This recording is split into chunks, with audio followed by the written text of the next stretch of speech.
Well, what we would really love our customers to understand is that commercial excellence is not an outcome, but it's a journey. Today you're going to be better than yesterday, and tomorrow you're going to be better than today.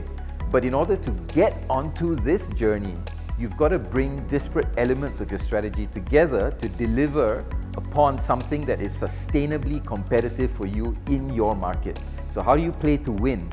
But it's not just how do you play to win today and tomorrow, but how do you sustainably adapt to the market, to the needs, adapt your products, adapt your resources, adapt your people.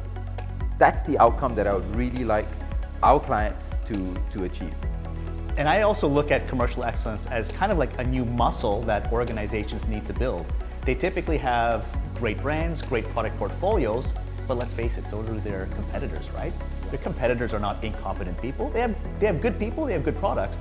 And so how does a customer make a purchase decision and a relationship decision? It's not just about great products, it's how do you build together a great experience? How do you orient the culture, the processes, the mindset of the whole organization that's just fiercely passionate around creating that value for their clients? And if they get that right, we know that that should lead to more money and more sustainable revenue because your customers don't want to go anywhere else. They've eaten the forbidden fruit of customer centricity, and they don't want to go anywhere else.